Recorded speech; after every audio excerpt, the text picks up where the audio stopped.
আপনার চারপাশে যা ঘটছে তার দিকে একটিবার তাকান। যুদ্ধ, মহামারী, ভূমিকম্প এবং প্রাকৃতিক দুর্যোগ, এই সব কিছু কি বাইবেলের ভবিষ্যৎবাণীকে সত্য বলে প্রমাণ করছে? 2025 কি সেই বছর যখন যিশু আবার ফিরে আসবেন? আজকের এই আলোচনায় আমরা এমন কিছু রহস্যময় ইঙ্গিত উন্মোচন করব যা আপনাকে ভাবতে বাধ্য করবে। তাই শেষ পর্যন্ত দেখুন, তাহলে আপনার জীবন আজ বদলে যেতে পারে। 2025 সালে কি যিশু ফিরে আসবেন? বাইবেলের রহস্যময় ইঙ্গিত।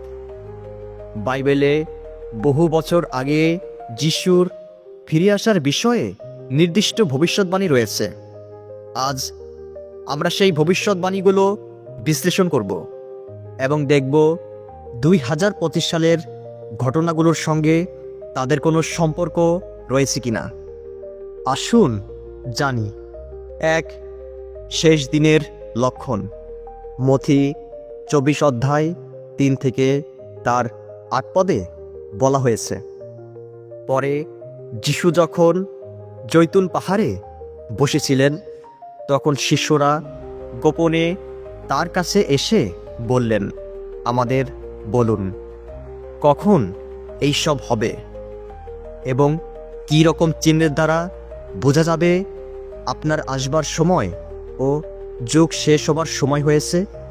উত্তরে যিশু তাদের বললেন, দেখো, কেউ যেন তোমাদের না ঠকায়, কারণ অনেকেই আমার নাম নিয়ে এসে বলবে, আমি মশীহ, এবং অনেক লোককে ঠকাবে।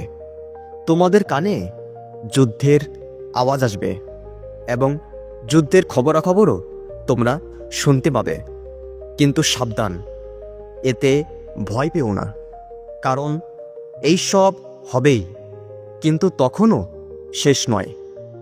এক জাতি অন্য জাতির বিরুদ্ধে এবং এক রাজ্য অন্য রাজ্যের বিরুদ্ধে যুদ্ধ করবে। অনেক জায়গায় দুর্ভিক্ষ ও ভূমিকম্প হবে, কিন্তু এই সব কেবল যন্ত্রণার আরম্ভ। 2025 দিকে তাকালে দেখতে পাই বিশ্বজুড়ে রাজনৈতিক অস্থিতিশীলতা এবং যুদ্ধের সম্ভাবনা বৃদ্ধি পাচ্ছে। রাশিয়া এবং ইউক্রেনের সংঘাত, মধ্যপ্রাচ্যের উত্তেজনা, এগুলো কি সেই ভবিষ্যৎবাণী পূরণ করছে? 2. প্রাকৃতিক দুর্যোগের বৃদ্ধি।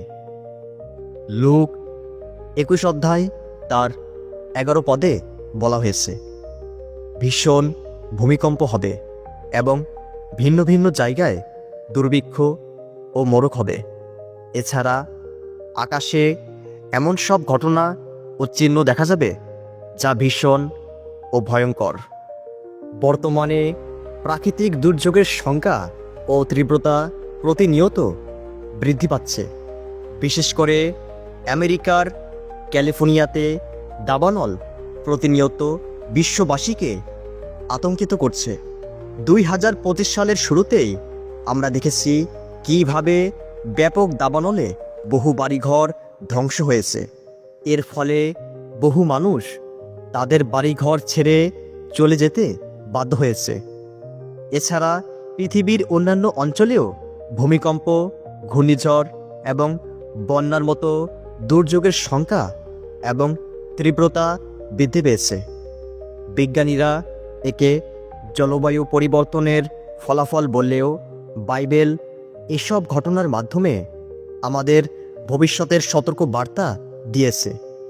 এই ঘটনাগুলো কি যিশুর ফিরে আসার আগে শেষ সময়ের আরম্ভ নয়? 3. প্রযুক্তির অগ্রগতি ও বিশ্বব্যাপী সংঘাত।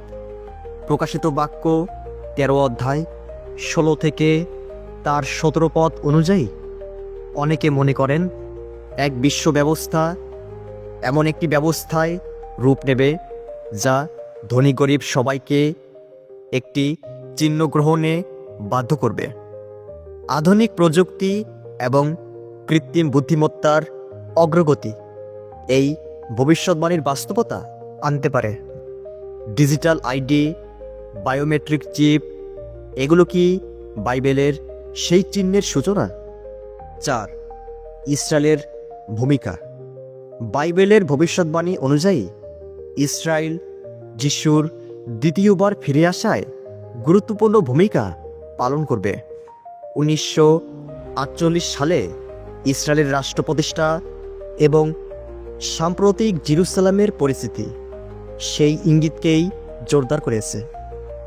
2025 সালে কি ইসরায়েলে কোনো গুরুত্বপূর্ণ ঘটনা ঘটবে যার দ্বারা বোঝা যাবে যিশু শীঘ্রই আসবে? 5. পৃথিবীর নৈতিক অবক্ষয়।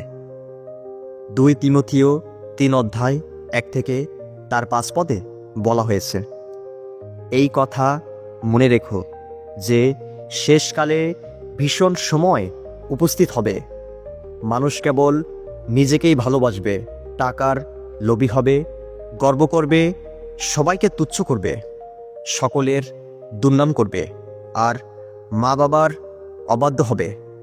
তারা অকৃতজ্ঞ ও ভক্তিহীন হবে।